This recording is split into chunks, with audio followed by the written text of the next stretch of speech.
मसीह के नाम से आप सभी का अभिवादन है। We will start the message with a verse from the book of Isaiah, chapter 48 and verse 6. और यशाया 48 उसके 6 वचन से संदेश को आरंभ करेंगे। God is speaking here to you and to me. और परमेश्वर यहाँ बात कर रहा है। You have heard, see all this, and will you not declare it? I have made you hear new things from this time, even hidden things, and you did not know them. तूने सुना है, अब इन सब बातों पर ध्यान कर और देख, क्या तू उसका प्रचार ना करेगा? अब से मैं तुझे नई नई बातें और ऐसी गुप्त बातें सुनाऊंगा जिन्हें तू नहीं जानता। Yes, so God is promising that He will make us hear new things from this time. और परमेश्वर यहाँ इस बात का वायदा करता है कि इस समय से परमेश्वर नई बातों को हमें सुनाएगा। You might have heard about the book of Isaiah. और आपने यशाया पुस्तक के बारे में सुना होगा। It has got 66 chapters. और उसके अंदर में 66 अध्याय हैं। And 66 chapters represent the 66 books of the Bible. और जो 66 अध्याय हैं वो बाइबल के पूरी 66 पुस्तकों को प्रदर्शित करती हैं। And Isaiah is divided into 2 parts. और यशाया की पुस्तक 2 भागों में विभाजित है। As the Bible is divided into 2 parts, Old Testament and New Testament. और जिस प्रकार के बाइबल 2 भाग में है, पुराना नियम, नया नियम। And 1 to 39 chapters is the first part. और 1 से लेकर 39 तक पहला भाग में आते हैं। So we know there are 39 books in the Old Testament. और हम इस बात को जानते हैं कि पुराने नियम के अंदर में 39 पुस्तकें पाई जाती हैं। From chapter 40 to 66, 27 chapters. 27 chapters represent the 27 books of the New Testament. और 40 से लेकर 66 तक जो 27 अध्याय हैं वो नए नियम के 27 पत्रियों को पुस्तकों को दर्शाते हैं। And I don't have time to explain those things. और देखिए उन बातों को विवरण बतलाने के लिए मेरे पास अभी समय नहीं। But then we read from the book of Isaiah 48 and verse 6. और लेकिन अभी हमने यशाया 48 उसके 6 वचन से पढ़ा है। And God is promising that He will make us hear new things. और परमेश्वर वहाँ वायदा कर रहा है कि परमेश्वर हमें नई बातों को सुनाएगा। So in the New Testament, I want to share with you at least 7 new things that God has done for you and for me. और मैं नए नियम से 7 नई बातों को जो परमेश्वर ने आपके और मेरे लिए किया है उन बातों को बांटना चाहूँगा। So 7 new things, as time permits, I will just rush through some of the points so that you can study for yourself.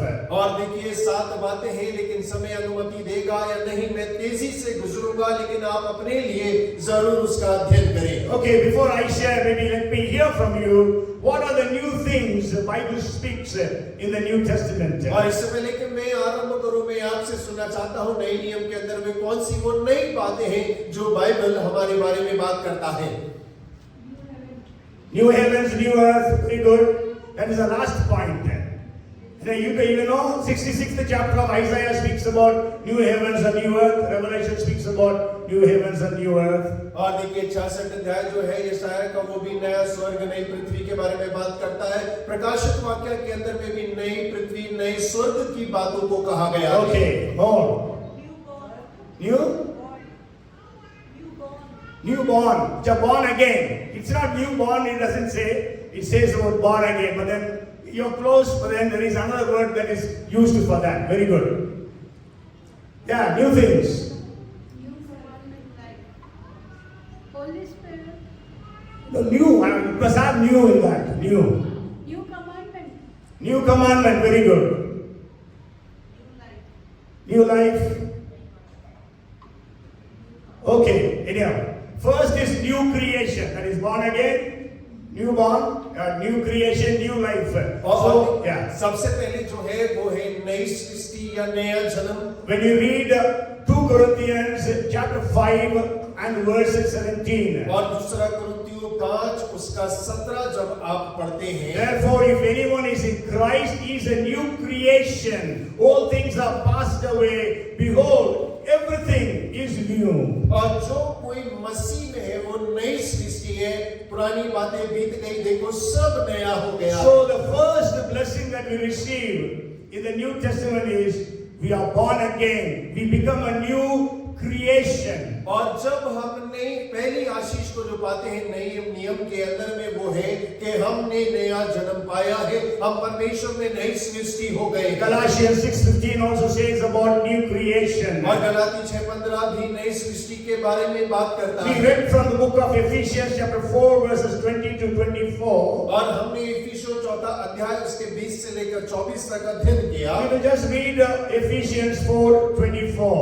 और हम इफिसियों 4 उसका 24 पद को पढ़ेंगे। It says, and that you put on the new man, which was created according to God in true righteousness and holiness. और वहां लिखा है कि नए मनुष्य को पहन लो जो परमेश्वर के अनुरूप सत्य की धार्मिकता और पवित्रता में सृजा गया। So when we accept Jesus, we become a new creation. और जब हम मसीह को स्वीकार करते हैं तब हम एक नई सृष्टि बन जाते The हैं। Bible says that we have to put away our old man. और बाइबल कहती है कि हमारे पुराने मनुष्य को हमें उतारने की आवश्यकता And then we है have to put on the new man. और उसके बाद में नए मनुष्य को हमें पहनने की आवश्यकता The है। Bible says that we have to put on some things and we have to put away some things. और बाइबल हमेशा इस बात को कहता है कि हमें कुछ चीजों को उतारने की आवश्यकता है, कुछ चीजों को पहनने की आवश्यकता है। Maybe we can read one verse, that is Romans chapter 13 and verse 14. और रोमी 13 उसका 14. और 14 हम पढ़ेंगे। It says, put on Lord Jesus Christ. और वहां लिखा है कि मसीह यीशु को पहन लो। And then we will read one verse for put away, and that is Ephesians chapter 4 verse 31. और देखिए हम उतारने के ऊपर में एक वचन को पढ़ेंगे जो इफिसियों 4 उसका 31 वचन है। Let all bitterness, wrath, anger, clamor and evil speaking be put away from you with all malice. Ephesians 4:31. और इफिसियों 4 उसका 31 में लिखा है सब प्रकार की कड़वाहट और कोप और क्रोध और कलह और निंदा सब बैरभाव समेत तुमसे दूर किए जाएं। Yes. So we have, when we become a new creation, we have to put on the new man. और जब हम नई सृष्टि बन जाते हैं तब हमें नए मनुष्य को पहनने की आवश्यकता So होती our है। thoughts are changed, new thoughts, और हमारे विचार बदल जाते हैं, नए विचार आते हैं new walk, और एक नई चाल शुरू होती है new talk. और एक नई बोल शुरू होता है। When I got saved, there used to be a song that used to be sung. और देखिए जब मैंने उद्धार पाया था उन दिनों में एक गीत गाया जाता था। The things I used to do, I do them no more. और जो बातों को मैं किया करता था अब मैं उन्हें और नहीं The करता। places I used to go, I go there no more. और जिन जगहों पर मैं जाया करता था अब उन स्थानों पर मैं नहीं जाता हूँ। The books that I used to read, I read them no more. और जिन पुस्तकों को मैं पढ़ा करता था अब मैं उनको नहीं पढ़ता हूँ। So we become a new creation. और हम एक नई सृष्टि बन जाते हैं। From defeat, we become people of victory. और हम पराजय से परमेश्वर के जयवंत पाए लोग बन जाते हैं। From negative attitude, we start to have winning attitude. और एक नकारात्मक स्वभाव से हम जीतने के स्वभाव में बदल जाते हैं। From sinner, we become saints. और हम पापी से संत बन जाते हैं। From mourning, we are dancing. और देखिए विलाप करने के बजाय हम नृत्य करने वाले बन We जाते have हैं। beauty for ashes. और राख के बदले अब हम सौंदर्य प्राप्त करते हैं। We become, instead of garment, instead of spirit of heaviness, we have the garments of praise. और देखिए बोझ के वस्त्र के जगह हमारे पास आराधना के वस्त्र आ जाते हैं। Instead of shame, we have honor. और शर्म की जगह आदर आ जाता The है। Bible speaks about a new spirit, और बाइबल एक नई आत्मा के बारे में बात करता है new heart. और एक नए हृदय के बारे में बात करता है। Ezekiel 36:26 says that. और इज़ेकियेल 36 उसका 26 कहता है। And again the Bible speaks about a new name. और बाइबल दोबारा से एक नए नाम के बारे में बात करती है। means our life is completely changed. और जहाँ हमारा पूरा जीवन पूरी रीति से बदल चुका है। The epistles in the New Testament, the Gospels teach us how we can lead a new or a changed life. और सुसमाचार के अंदर में, पत्रियों के अंदर में हमको इस बात को सिखाया जाता है कि हम किस प्रकार बदले हुए जीवन को जी सकते हैं। We know about Peter. और हम पतरस के बारे में जानते हैं। From a fearful man, he became a fearless voice for the church. और एक डरपोक व्यक्ति कलीसिया के लिए निर्भय आवाज बन गया। Paul, from being a persecutor of the church, became the most powerful apostle. और पौलुस जो कलीसिया को सताने वाला था, वो कलीसिया का सबसे बड़ा प्रेरित बन गया। And we all have a testimony of how God saved us from our sins. और हम सब के पास में भी गवाही होगी किस प्रकार परमेश्वर ने हमारे पापों से हमारा उद्धार किया है। We are born again. और हमने नया जन्म पाया We है। have become a new creation. और हम एक नई सृष्टि हो गए So हैं। may God bless every one of us so that when people see us, they see us, we are different. और हो के परमेश्वर हम सबको आशीष करे कि जब लोग हम पर निगाहें लगाते हैं, वो हमें एक अलग मनुष्य के रूप में देखने The पाए। second new thing I want to share with you is the new commandment. और दूसरी नई बात जो मैं आपसे बांटना चाहता हूँ, वो नई आज्ञा है। When you read John chapter 13 verses 34 and 35, और यूहन्ना 13 उसका 34 और 35 हम पढ़ेंगे। it says, a new commandment I give to you, that you love one another as I have loved you, that you also love one another. By this all will know that you are my disciples. मैं तुम्हें एक नई आज्ञा देता हूँ कि एक दूसरे से प्रेम रखो, जैसा मैंने तुमसे प्रेम रखा है, वैसे ही तुम भी एक दूसरे से प्रेम रखो।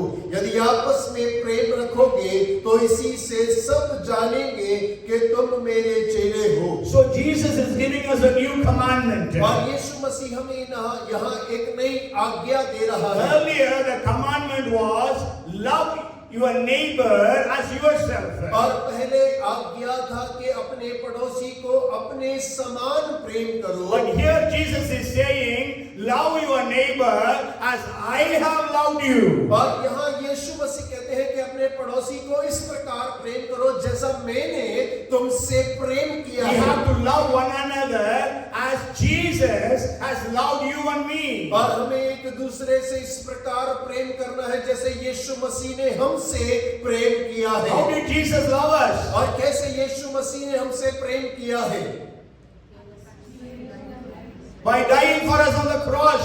और हमारे लिए क्रूस पर मरने के द्वारा। If I ask you what does John 3:16 says, और यदि मैं आपसे कहूं कि यूहन्ना 3:16 क्या कहता है, everybody will be able to answer. और हर एक जन इस बात का उत्तर देने पाएगा।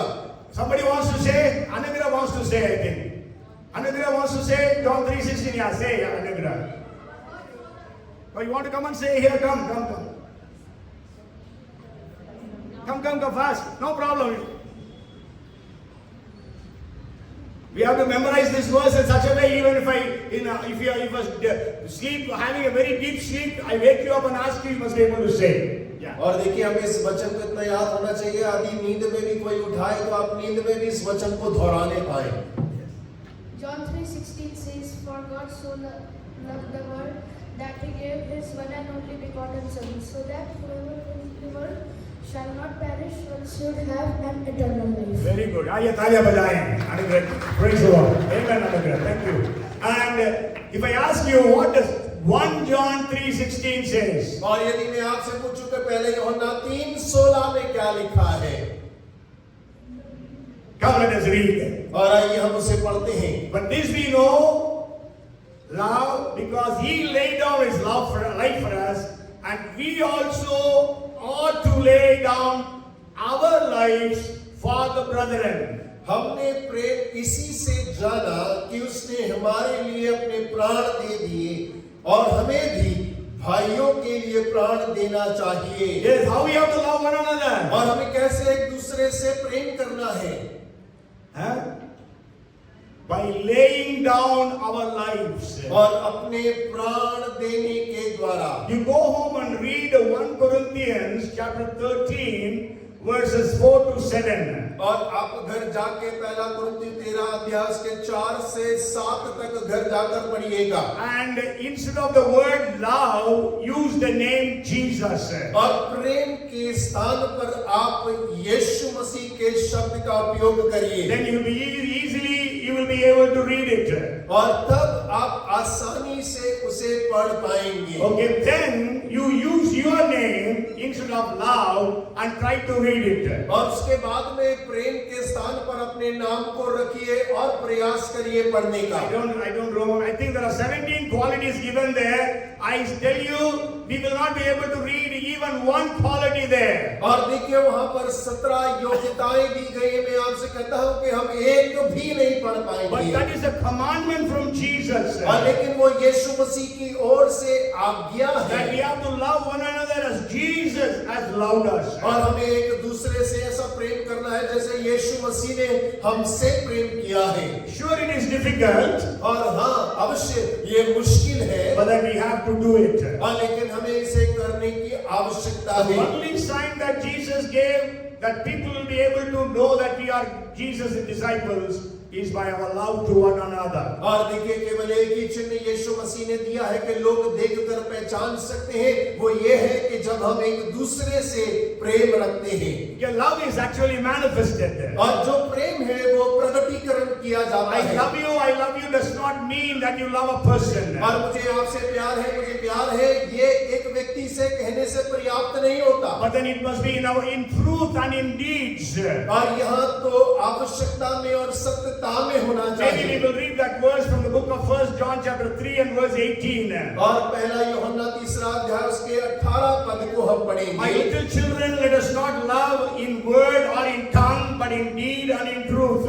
हे बालकों, हम वचन और जीभ ही से नहीं पर काम और सत्य के द्वारा भी प्रेम करें। So may God help us to love one another in deed and in truth. और हो के परमेश्वर हमारी सहायता करे कि हम काम और सत्य के द्वारा प्रेम करने Not पाएं। just in word and in tongue. और केवल जीव और वचनों में ही नहीं। And then the third blessing that we have is और फिर तीसरी आशीष जो हमारे पास में है, that is a new song God has given us. और वो नया गीत है जो परमेश्वर ने हमें दिया है। Sure, in the book of Psalms we read about singing new songs. और भजन में हम जरूर नए गीतों को गाने के बारे में पढ़ते हैं। Even in Isaiah, in the 42nd chapter, Isaiah is telling we have to sing a new song. और यशाया 42वें अध्याय में हम इस बात को पढ़ते हैं। यशाया कहता है कि हमें नए गीत गाने की आवश्यकता But है। when we read Revelation chapter 5 and verse 9, और जब हम प्रकाशित वाक्य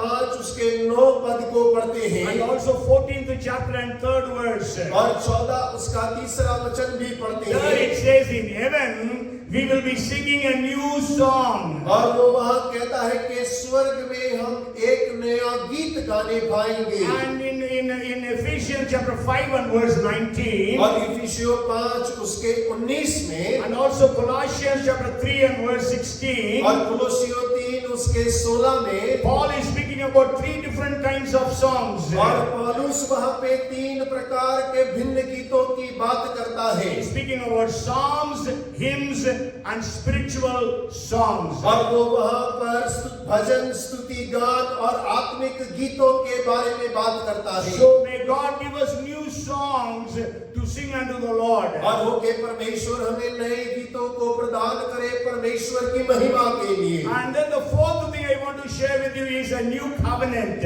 और चौथी बात जो मैं आपसे बांटना चाहता हूँ वो नई वाचा है। Jesus said in Matthew chapter 26 and verse 28, और मत्ती 26 उसके 28 में यीशु मसीह ने कहा, for this is my blood of the new covenant which is shed for many for the remission of sins.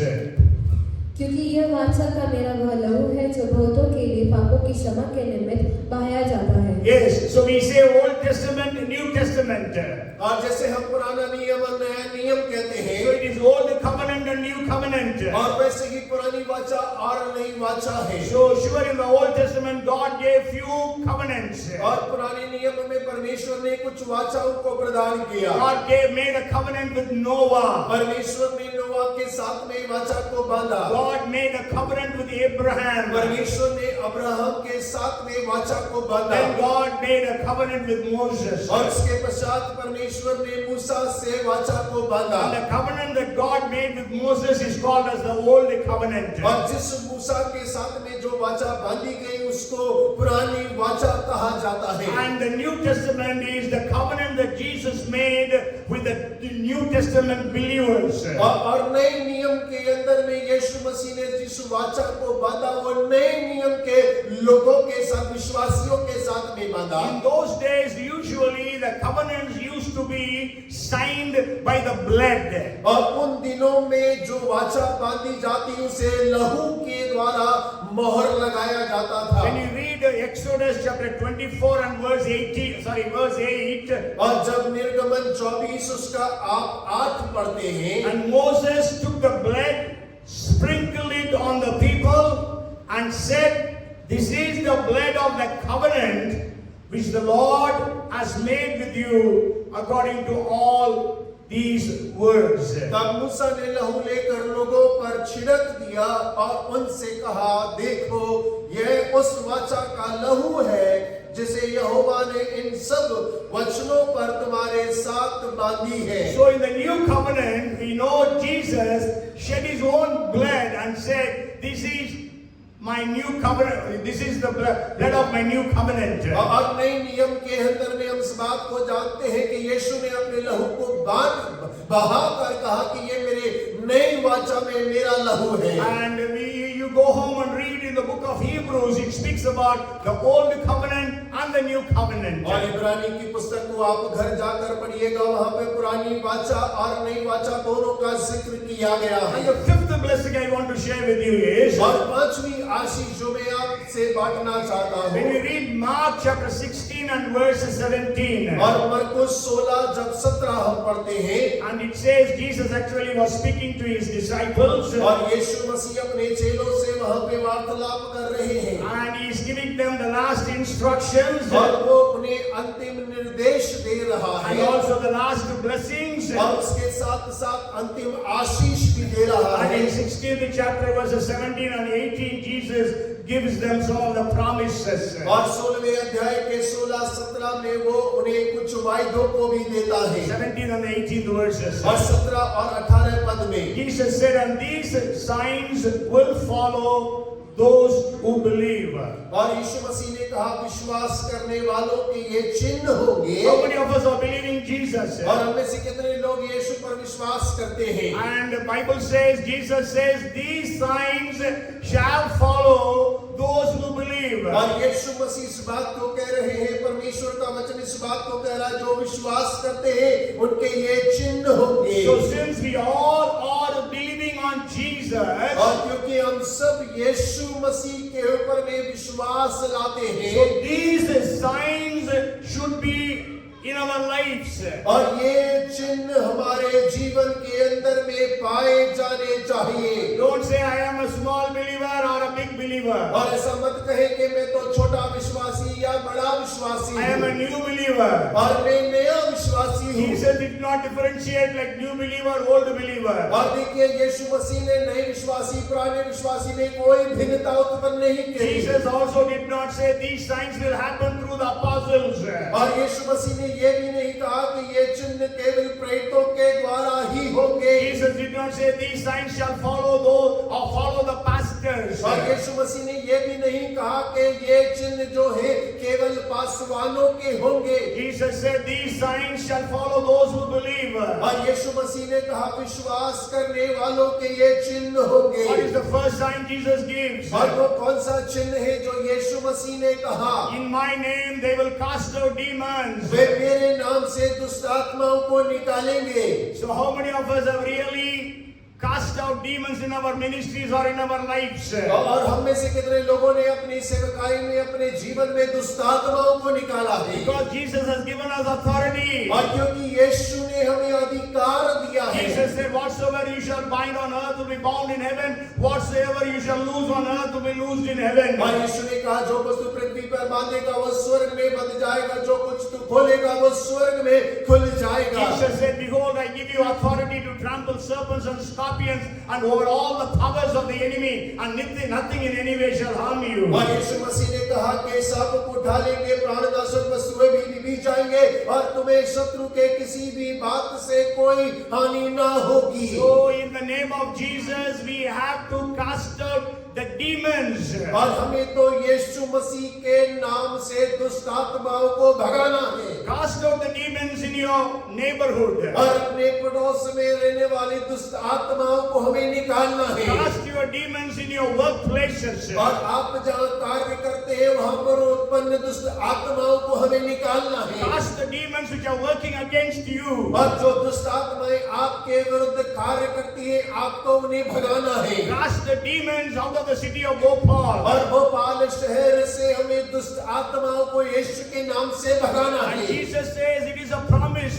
और यीशु ने कहा कि ये तो वायदा है। And we know Jesus is not a man to lie, not a son of man to change. और देखिए, हम इस बात को जानते हैं, यीशु मनुष्य नहीं कि वो इस बात से पलट जाए, ना ही मनुष्य का पुत्र है कि अपनी कही बात से मुकर जाए। It is impossible for Jesus to lie. और ये असंभव है यीशु मसीह का झूठा ठहरना। And then the second blessing that Jesus said there, और वहां पर दूसरी आशीष जो यीशु ने कहा, they will speak with new languages or new tongues. और वे नई नई भाषाएं बोलेंगे। Yes, new. What is the fifth new? और New tongues. और पांचवी नई आशीष क्या है? वो नई भाषा है। So we need to speak in tongues. और हमें अन्य भाषा बोलने की आवश्यकता है। Many people quote the verse in the 12th chapter of 1 Corinthians and verse 30. और देखिए, कई सारे लोग पहला कुरिन्थियों 12वां अध्याय 13वें वचन से लेकर 30वें वचन से बोलते हैं, Where it says, do all speak in tongues. और वहां लिखा है कि तुम सब अन्य भाषा में बोलो। नहीं, क्या सब अन्य भाषा बोलते हैं? और क्या सब अन्य भाषा बोलते हैं? So they say, no, all need.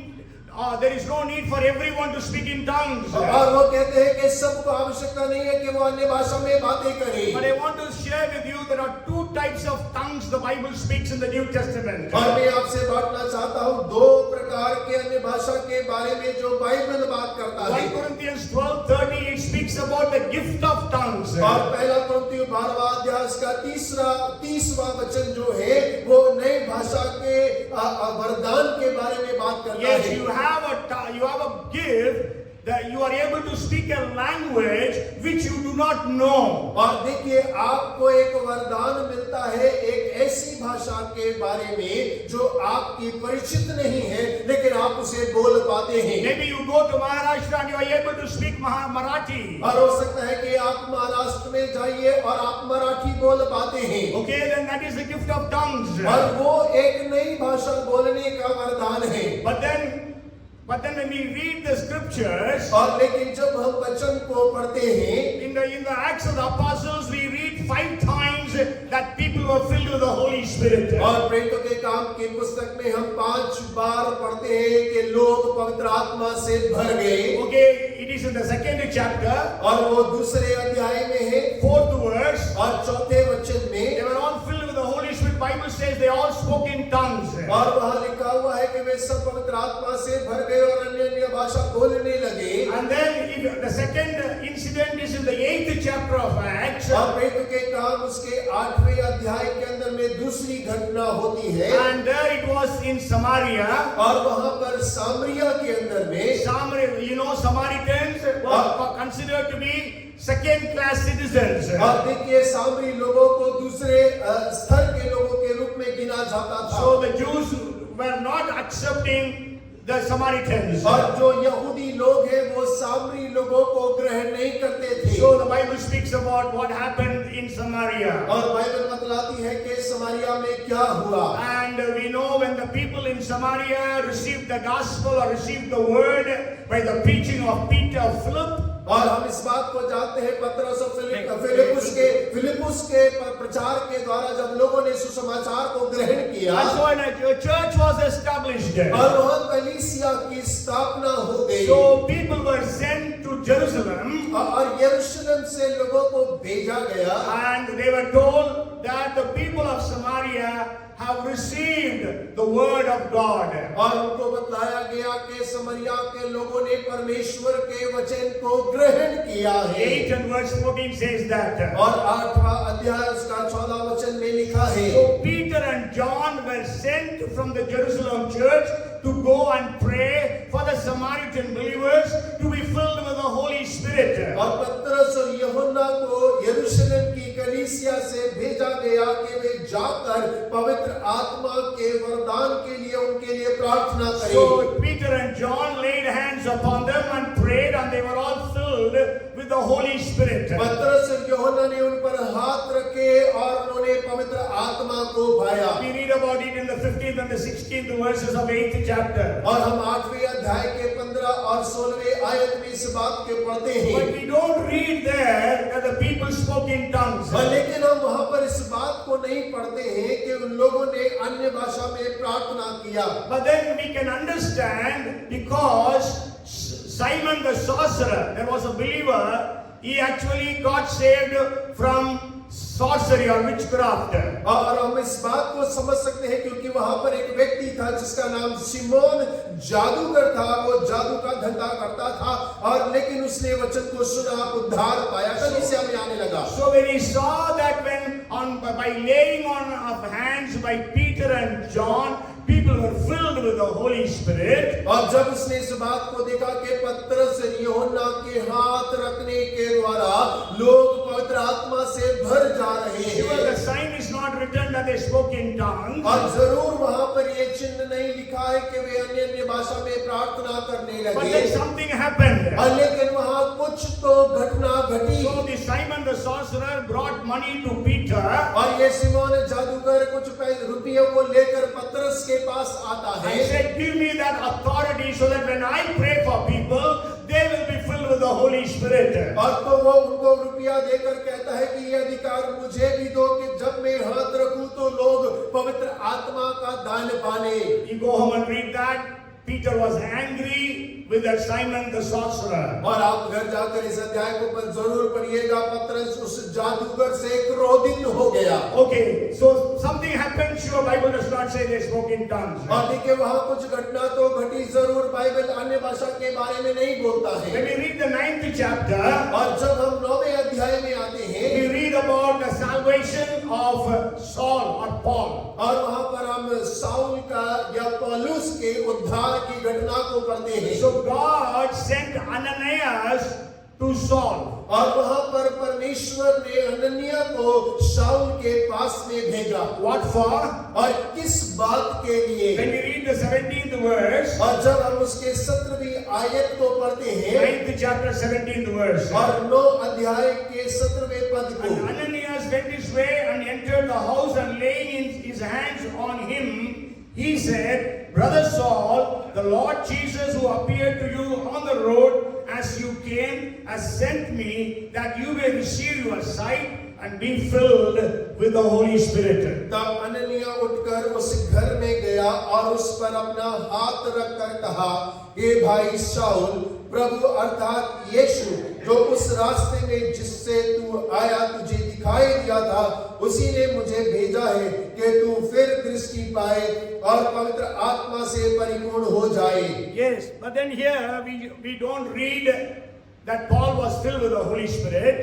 लेकिन हम इस बात को यहाँ नहीं पढ़ते हैं कि पौलुस जो है पवित्र आत्मा से भर गया But then we know he should have been filled with the Holy Spirit. लेकिन हम इस बात को जानते समझते हैं कि वो पवित्र आत्मा का उसने वरदान पाया But then when we read 14th chapter of 1 Corinthians and verse 18, और जब हम 14वें अध्याय जो पहला कोरिन्थियों उसके 8 पद को पढ़ते हैं 18th और verse, 18वें पद को पढ़ते हैं Paul says, I thank my God, I speak with tongues more than you all. और पौलुस वहां कहता है मैं अपने परमेश्वर का धन्यवाद करता हूं कि मैं तुम सब से अधिक अन्य भाषा में बोलता हूँ। So that means Saul was speaking in tongues. और इसका मतलब है कि पौलुस अन्य भाषा में प्रार्थना करता था। Then let us read the 10th chapter and verse 44. और वो के 10वां अध्याय के 44 पद को पढ़े। There we read, as people were hearing Peter preaching, they were all filled with the Holy Spirit, Bible says. और जहाँ पर हम पढ़ते हैं कि पतरस प्रचार कर रहा था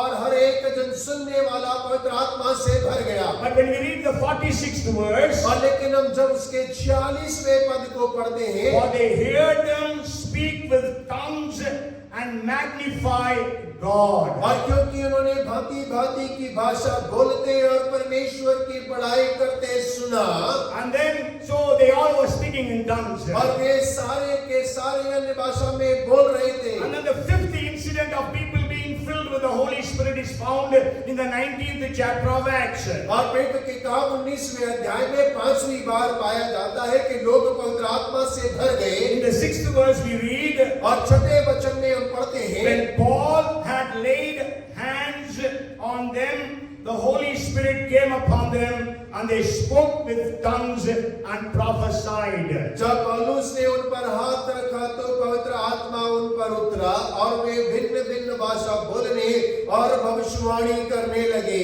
Okay, so out of the 5 instances of people being filled with the Holy Spirit, और देखिए वो 5 घटनाएं जहां पर इस बात का जिक्र किया गया कि लोग पवित्र आत्मा से भर गए। why only these 5 incidents are given? और क्यों केवल ये 5 घटनाओं का वर्णन यहाँ दिया गया है? Acts 2nd chapter speaks about the Jews being filled with the Holy Spirit. और पेटों का 2रा अध्याय इस बात का जिक्र करता है कि यहूदी लोग पवित्र आत्मा से भर गए। And Acts chapter 8 speaks about the Samaritans being filled with the Holy Spirit. और प्रेरित 8 अध्याय इस बात का जिक्र करता है कि सामरी लोग पवित्र आत्मा से भर गए। Acts 9th chapter speaks about Paul or Saul receiving the Holy Spirit. He was a Pharisee, he was a Jewish leader. और देखिए 9वां अध्याय इस बारे में बात करता है कि पौलुस पवित्र आत्मा को पाता है जो एक फरीसी था, यहूदियों का एक अगुवा था। You know, Pharisees, they used to have, like Indian parliament, the Jewish parliament used to have 71 members. और देखिए फरीसियों का जिस प्रकार भारत में एक संसद है वैसे ही यहूदियों के मध्य में एक संसद था जिसमें 71 सदस्य होते थे। And in that, one will be the high priest, और उन सब में एक महायाजक होता, and the 70 will be Pharisees and Sadducees. और 70 जो है फरीसी और सदुकी सदस्य होते। So we can say Paul was a member of parliament. और हम इस बात को कह सकते हैं कि पौलुस जो है वो संसद का एक सदस्य था, And he was an anti-Christian. और वो मसीह विरोधी था, And he was a Jewish scholar. और वो एक यहूदी पढ़ा लिखा व्यक्ति था। And so by the Holy Spirit as separately dealt with Saul or Paul being filled with the Holy और Spirit. यीशु मसीह ने पौलुस या शाऊल को बोले तो अलग से उसके साथ व्यवहार किया और उसे पवित्र आत्मा से परिपूर्ण किया। In the 10th chapter we read about the Gentiles being filled with the Holy Spirit. और 10वें अध्याय में हम इस बात को पढ़ते हैं कि अन्य जाति पवित्र आत्मा के दान को पा रहे And in हैं। the 19th chapter we read about the disciples of John the Baptist being filled with the Holy Spirit. और 19वें अध्याय में हम पाते हैं कि यूहन्ना बपतिस्मा दाता के जो चेले हैं उन्होंने पवित्र आत्मा के वरदान को पाया। And so out of the 5 incidences, 4 incidences they spoke in tongues. और 5 में से 4 घटनाओं में वे लोग अन्य भाषाओं में प्रार्थना कर रहे So हैं। what we believe is the evidence for being filled with the Holy Spirit is we speak in tongues. और तो हम क्या विश्वास करते हैं वो ये है कि पवित्र आत्मा से भरने का जो चिन्ह है वो अन्य भाषा है। Maybe you are filled with the Holy Spirit and you are not speaking in tongues. और हो सकता है कि आप पवित्र आत्मा से भरे होंगे लेकिन आप अन्य भाषा में प्रार्थना नहीं करते But होंगे। pray to God that God will give you it is not a gift of tongues, it is we can say it is speaking in tongues. अब देखिए आप प्रार्थना करें कि परमेश्वर भी आपको योग्य बनाए कि आप इसमें प्रार्थना करने पाए। ये कोई वरदान नहीं है लेकिन प्रयास करना है अन्य भाषा में प्रार्थना करने When we का। read 1 Corinthians chapter 14 and verse 2, और जब हम साथ दूसरा पद पढ़ते हैं। Paul says, whoever speaks in tongues speaks to God mysteries and no man can understand. और वहां पे पौलुस कहता है जो अन्य भाषा में प्रार्थना करता है वो भेद की बातों को बोलता है और कोई मनुष्य उन्हें समझ नहीं सकता। Yes, when you speak in tongues, you yourself may not understand what you are speaking. और जब आप अन्य भाषा में प्रार्थना करते होंगे तो आप स्वयं नहीं समझ पाते होंगे कि आप क्या बोल रहे हैं। But eventually you will be able to, you pray and God would make you to understand what you are praying. हाँ, लेकिन जब आप प्रार्थना करते हैं तो परमेश्वर आपकी मदद करता है कि आप जिस बात को प्रार्थना कर रहे हैं परमेश्वर का आत्मा आपको समझाए। That's why Paul says, I pray in the spirit, I pray with understanding. और इसीलिए पौलुस कहता है कि मैं आत्मा से भी प्रार्थना करूंगा और समझ से प्रार्थना करूंगा। And Paul says, I pray, I sing in the spirit, I sing with understanding. और पौलुस कहता है मैं आत्मा से भी गाऊंगा बुद्धि से भी गाऊंगा। You read the full chapter of 1 Corinthians 14th chapter. और आप पहला कुरिन्थी 14 अध्याय उसके पूरे अध्याय को पढ़िएगा। So speaking in tongues is not a gift, but it is an evidence that you are filled with the Holy Spirit. और अन्य भाषा जो है वो वरदान नहीं लेकिन ये इस बात का चिन्ह है कि आप पवित्र आत्मा से परिपूर्ण हैं। But sure, there is a gift of tongues. और हाँ, अन्य भाषा एक और है जो वरदान के रूप में दिया गया है। That is, you are speaking a language which you have never learned. और एक ऐसी भाषा जो आपने कभी सीखी नहीं लेकिन उस भाषा में आप वार्तालाप कर पाते हैं। When in Mukti Mission the revival broke out, और जब मुक्ति मिशन के अंदर में बेदारी फूट पड़ी, so all the ladies were all speaking in tongues. They were only ladies, no gents there. और वहाँ पे केवल महिलाओं का संगठन था, कोई पुरुष नहीं था, सारी महिलाएं जो है अन्य भाषा में प्रार्थना करने And लगी। people traveled from different nations to disprove that these tongues are just blabbering. और देखिए पूरे संसार भर से लोग यात्रा कर कर वहां पर आने लगे केवल इस बात को सिद्ध करने के लिए कि ये तो केवल गड़बड़ी है, कोई अन्य भाषा का वरदान अन्य भाषा नहीं है। So there was a lady, a leading Bible scholar from UK. She also visited Mukti Mission to disprove tongues. और देखिए वहां पर यूके से एक महिला जो बाइबल विद्वान थी वो भी वहां पर इस बात को सिद्ध करने के लिए वहां पर पहुंच चुकी है। And so when she was crossing the kitchen, और वो जब रसोई घर से होकर गुजर रही थी, she was hearing an illiterate lady, the cook. She was speaking British English. She was praying in tongues, but that was British English. और जब वो रसोई घर से गुजर रही थी तो उसने सुना कि एक महिला जो अनपढ़ है, खाना बनाने का कार्य करती है, वो अन्य भाषा में प्रार्थना कर रही है, लेकिन उस महिला को सुनाई दे रहा है कि वो ब्रिटिश अंग्रेजी भाषा में प्रार्थना कर रही है। Doesn't know even a single word in English. और जिसे तो अंग्रेजी का एक अक्षर तक नहीं पता था। Not in Indian accent, but in British accent. और देखिए भारतीय शैली में नहीं लेकिन वो ब्रिटिश शैली में प्रार्थना कर रही है। So God can give you the gift of tongues, and also God can give you the speaking in tongues. और परमेश्वर आपको भाषाओं का प्रदान भी प्रदान कर सकता है और अन्य भाषा बोलने का सामर्थ्य भी प्रदान कर सकता So the है। fifth blessing that we receive on receiving Christ is new languages. और मसीह के अंदर में पांचवी आशीष जो हम प्राप्त करते हैं वो नई नई भाषाएं बोलने का वरदान If है। you have any doubts, you please ask me. I will be able to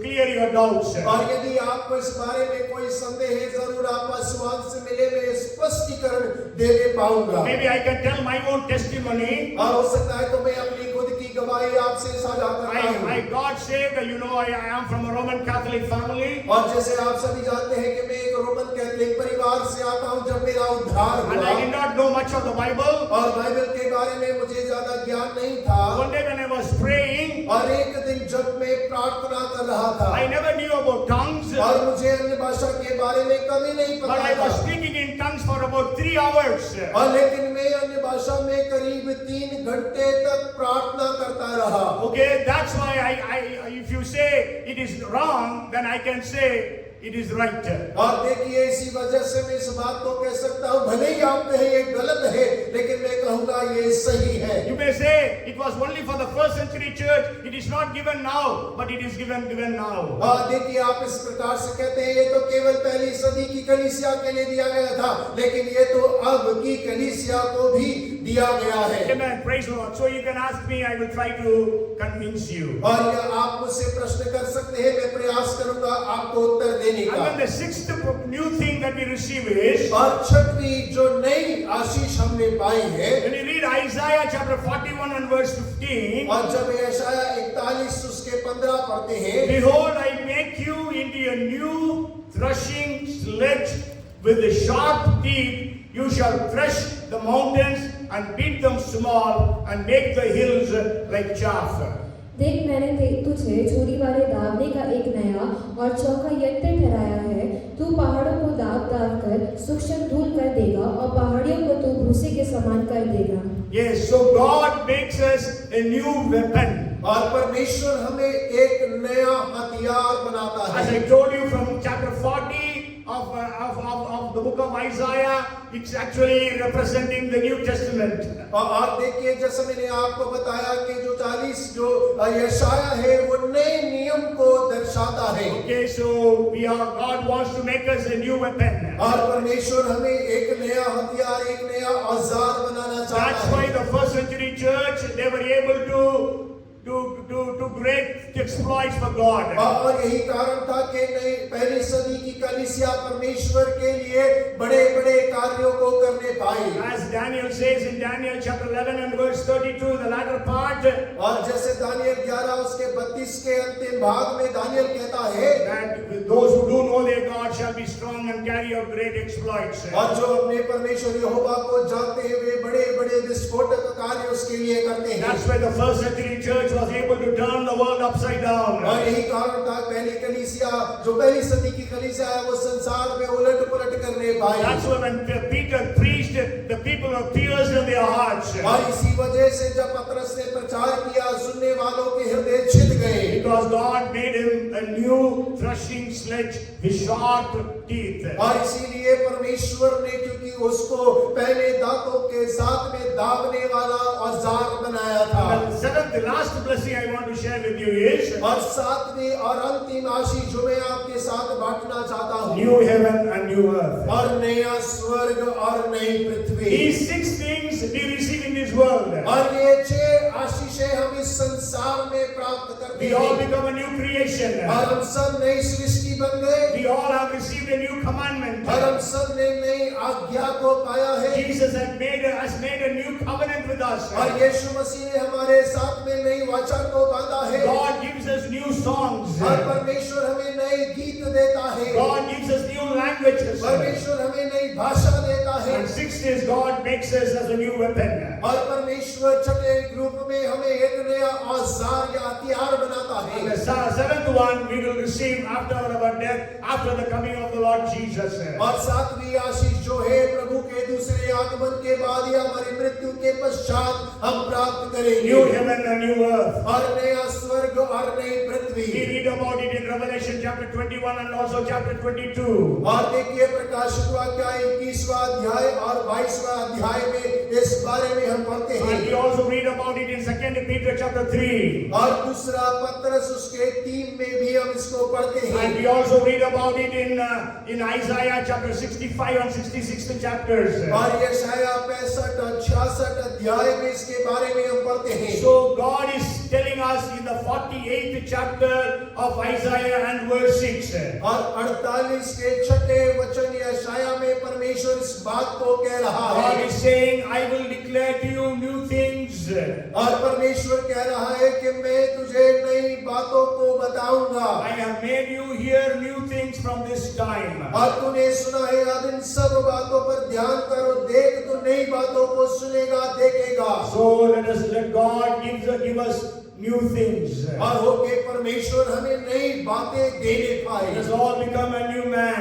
और हो के हम सब नए मनुष्य बन जाएं। Let us all have new languages. और हो के हम सब नई भाषाओं को प्राप्त करें। May God make every one of us a new weapon. और हो के परमेश्वर हमें से हर एक जन को एक नया औजार या हथियार बनाने May God पाए। help us to obey the new commandment. और होके परमेश्वर सहायता करे कि हम उस नई वाचा में मानने पाए Let us आज्ञा को। enjoy the blessings of the new covenant. और होके नई वाचा की आशीषों को हम प्राप्त करने Let us पाए। worship God with new songs. और होके नए गीतों के साथ परमेश्वर की आराधना करें। With these 6 blessings, God make every one of us worthy for the new heaven and the new earth. और होने दे कि परमेश्वर इन 6 नई आशीषों के साथ में हमें इस योग्य ठहराए कि हम उस नए स्वर्ग और नए पृथ्वी के भागी होने पाए। Come, let us pray. आइए हम प्रार्थना Father, we करें। are so grateful to you because you are a God of new things. और परमेश्वर हम आपके बहुत धन्यवादी हैं क्योंकि आप नई बातों के परमेश्वर हैं। You always new things. और परमेश्वर आप सदा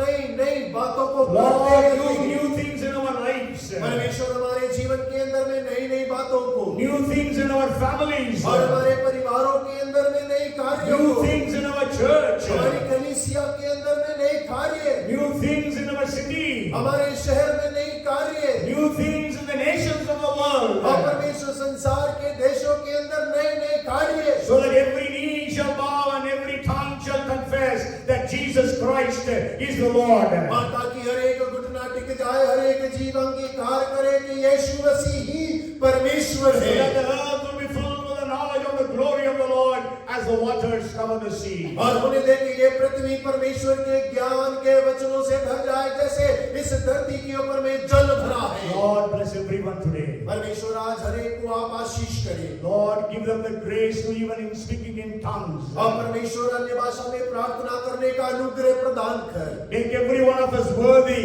for the new heavens and the new earth. परमेश्वर हम में से हर एक जन को योग्य बना के उस नए स्वर्ग और पृथ्वी के हम भागी होने पाए। Help us to understand your word. परमेश्वर सहायता करिए कि हम आपके वचनों को समझ पाए And we'll be able to produce 34, 64, 100 fold fruits. और ताकि परमेश्वर 30 गुना, 60 गुना, 100 गुना फल लेकर आने वाले बने। Thank and praise and worship you. परमेश्वर हम आपका धन्यवाद करते, स्तुति करते, प्रशंसा करते In हैं Jesus' name we pray. और यीशु के नाम से मांगते हैं। Amen. Amen. May the grace of the Lord Jesus Christ, the love of our Heavenly Father, the fellowship, the anointing gifts of the Holy Spirit be upon us all, now and forevermore. Amen. Bolo Prabhu Yeshu Masih ki